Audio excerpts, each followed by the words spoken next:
All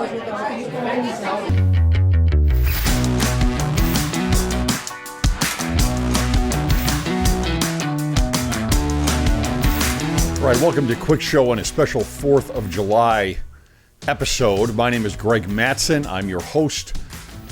This morning I had a ward party, and at the last moment I was asked to substitute for the person who was giving a message on the 4th of July for, obviously for you that are members of the church in the United States.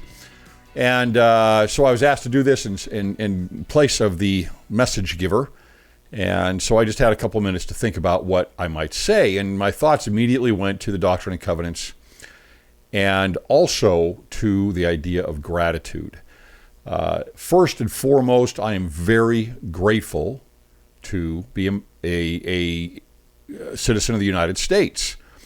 Why would that be important to me? The reason it's important to me is not just because I have a heritage here, not just because I have, generations of those that have been here in the United States, but it's also because of the Constitution and the founding of America, the Declaration of Independence, and the righteous principles upon which the government is founded. Now, that doesn't mean that the government is all good. That doesn't mean it doesn't have problems. That doesn't mean it doesn't always do what is right, that's for sure. And it certainly doesn't mean that America or its people are better than other people. What it does mean is that the principles of the founding of America, we need to think about that. What built up to the founding of America? What put it in a place where it could become an icon of freedom and liberty? And why is that important? Those principles are inspired, we're told, in the Doctrine and Covenants. The U.S. Constitution was given and established by the Lord himself, he says. And there are reasons for that. We're going to cover a little bit of an article from President Oaks from his General Conference address in April 2021, where he goes over these specific principles. But gratitude, I think, just first and foremost, I am grateful for this. That is good. There are two ways to look at a lot of different situations. I mean, I can look at church history in this way. I can look at my own circumstances in life in this way. And that is, I can be grateful for what I have, and I can focus on that and not leave it behind. Or I can leave it behind, and I can focus on trying to create change. Now, we all want change. We all want to create a change. And in a place like the United States, that is actually possible, really possible. But if we're focused only on that and leave the gratitude behind of everything that the Lord has given, to be in a place where blood has been spilt and wars have been fought, not just the Revolutionary War, but the Civil War, for the emancipation of slavery, of the slaves, and for battles in getting us to where we are right now. And in World War I, World War II, etc. Right? I'm grateful for those freedoms. I'm proud to be an American. I'm not just proud to be American. I'm proud to live under inspired principles.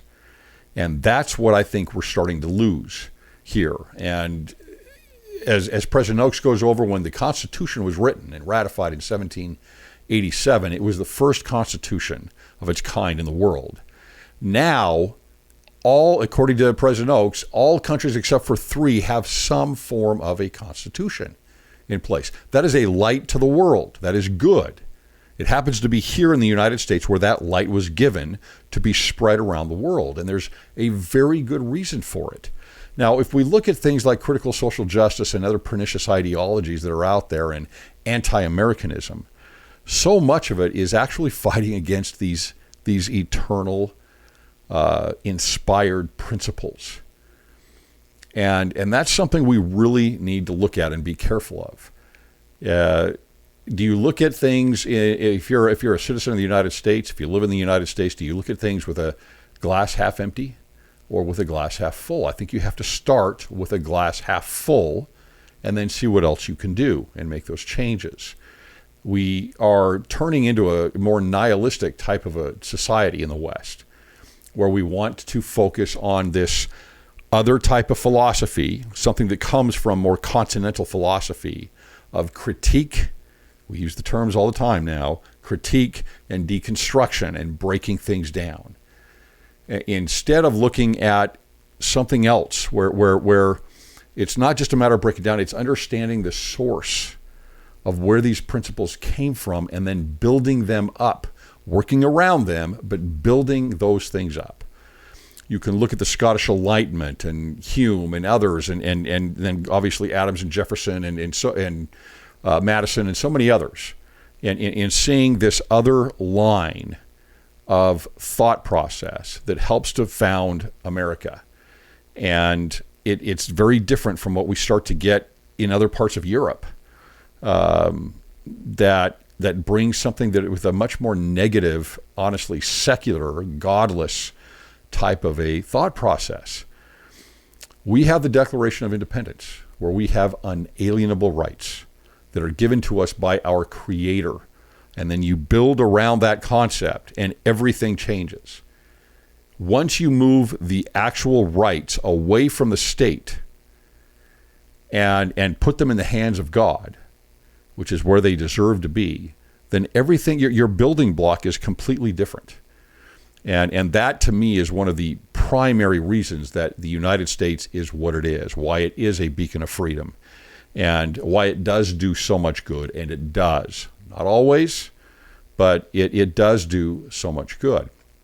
So my thoughts went to the Doctrine and Covenants on this and talking about the Constitution. And I want to just go over a couple things here that I find are fascinating. This is found in section 101. And it's really interesting to see where the Lord brings this up about the Constitution. What's happening at the time here. If you look, you see here that this is when mobs had driven the saints from their homes in Jackson County. There's a lot of suffering. There are death threats. They've lost their properties. A lot of bad things are happening here. But here's how it starts off when we're in context with the Constitution of the United States, right? Verily I say unto you concerning your brethren who have been afflicted and persecuted and cast out from the land of their inheritance, I, the Lord, have suffered the affliction to come upon them, wherewith they have been afflicted in consequences of their transgressions. They must needs be chastened and tried, even as Abraham.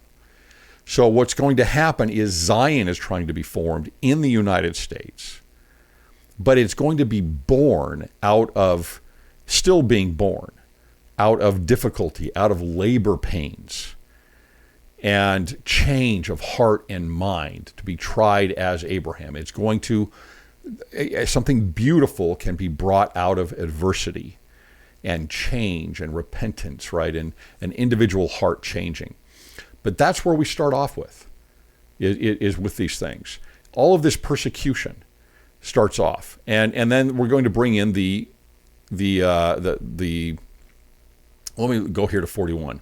Behold, here is wisdom concerning the children of Zion, even many, but not all. They were found transgressors, therefore they must needs be chastened. And then here's the issue. And this goes right along, I believe, with the founding of America. He that exalteth himself shall be abased. That's the great and spacious building. And he that abaseth himself shall be exalted. That is the doctrine of Christ right there. Right? That is Lehi's vision, his dream. He that abaseth himself shall be exalted is the tree.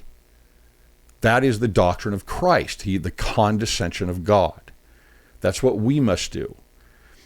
And he who hath exalted himself shall be abased. That is the great and spacious building on the opposite side. Those are opposites. The tree of life and the great and spacious building are opposites of one another. So what happens with the founding of America? Well, something very rare happens. Very, very rare. We don't end up with King George. And so regardless of the faults that everyone likes to pick apart of the founding fathers, and they had plenty, there was the will there, the collective will, and certainly the will of George Washington, right, to not grab power, but to put that power down to the people. Think about that concept. That is, it is revolutionary, pun intended, right? It is absolutely revolutionary to put the power into the people's hands. That's who runs the government. That's who's supposed to run the government. That's the idea. And to give that power away into a democratic, liberal democracy, and with the United States specifically into a constitutional republic, is an absolute miracle. Absolute miracle. Now we're going to get down here to verse 77 and we get to the Constitution. And this is where it really becomes fascinating. According to the laws and constitution of the people which I have suffered to be established. Who established this? Right? He suffers this to be established. He allows this to happen. It's by his permission, so to speak, and should be maintained for the rights and protection, so rights and protection of all flesh according to just and holy principles. Now, I'm going to come back to this in a minute, but the rights and protection of all flesh. So what starts to happen is the ability to have checks and balances on state power, or power period, is one of the keys. And we see here in another verse, in another chapter, in another section, in section 121 with Joseph Smith in Liberty Jail, right? We get the following. We have learned by sad experience that it is the nature and disposition of almost all men. Almost all men. As soon as they get a little authority, as they suppose, they will immediately begin to exercise unrighteous dominion. And we see this over and over again. You can see this happen when a political party runs the gamut on the executive branch in the two houses of Congress, right? I don't care which party it is. It's never, to me, good. It's never a good thing. It's there's too much power put into one group, because that power in those political parties, it's not spread out, right? It is pretty much in one very central place. It even says here, hence many are called, but few are chosen. So it tells us the difference between being called and actually being chosen, or what that word really is elect, the elect of God. The elect of God are the ones that don't take the power and unrighteous dominion.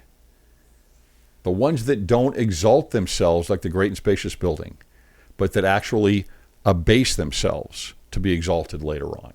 And I think that's a really fascinating thing to look at and to study about the founding of America and the difference there. The unalienable rights are outside of the state. They're outside of us even. They're coming from God. They're God-given, which means we already are building a precedent of a relationship with God and being children of God, a very important identity. And separating that from the power of the state and to a certain degree to secularism. Now, section 101 goes on and says that every man may act in doctrine and principle pertaining to futurity. That's why these holy and just principles have been put into place, that you may act in doctrine and principle. In other words, given the opportunity to act in those ways, right? Because you've been given more agency, liberty, and freedom. According to the moral agency which I have given unto him. That's the more he wants you to have more and more liberty and freedom. And that is dangerous because you might fail, right? You might make the wrong choices. That every man may be accountable for his own sins in the day of judgment. So the more opportunity, the more freedom is there, the more we might fail and the more we might overcome our failings. That's key. It's creating a laboratory of as more freedom than anyone's ever experienced in history, perhaps. Therefore, it is not right that any man should be in bondage one to another. Well, that took us a while to get through that part after the Constitution was ratified in 1787. And for this purpose have I established the Constitution of this land. Let's not forget that, right? Critical social justice, wokeness,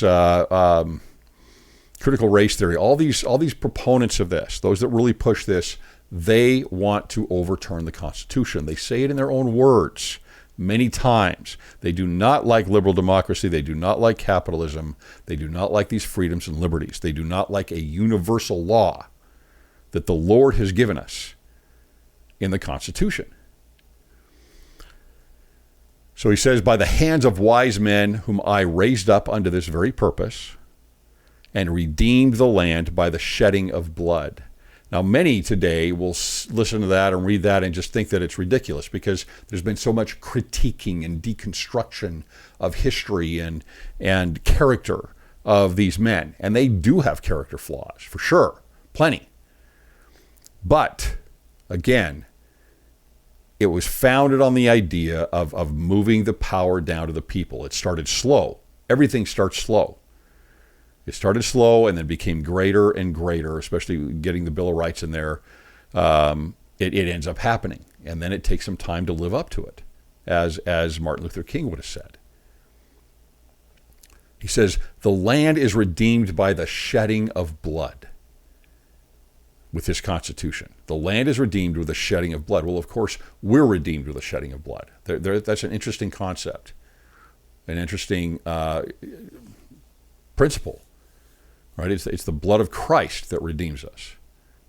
And of course, this happens in the Revolutionary War. This happens in the Civil War and beyond. Now, I want to go on and talk just a little bit about this talk from President Oaks about the U.S. Constitution. He says, April 2021, in this troubled time, I have felt to speak about the inspired Constitution of the United States. The United States Constitution is the oldest written constitution still in force today. Every nation today except 3 have adopted written constitutions. He points out, he established it, God established it for the rights and protections of all flesh. You know, it's interesting. People don't realize this. I think it's in section 107 in the Doctrine and Covenants, but there is a check and balance on the church. People they skip over it. But if you take the first presidency as one branch of church government, and the 12 as another branch of church government, and then the 70, those 3 branches have checks on balances on each other. A lot of people don't know that. You need unanimous, it needs to be unanimous, but those 3 branches of government, even in the church, even with the prophet and the first presidency, there are checks and balances. It's a smart thing to do. And then President Oaks says, what was God's purpose in establishing the United States Constitution? We see it in the doctrine of moral agency. And you can see how this groundwork is laid out for our choices, for freedom to actually really come into play very strongly in the last days. He says the most desirable condition for the exercise of that agency is maximum freedom for men and women to act according to their individual choices. You see more and more pushback on this.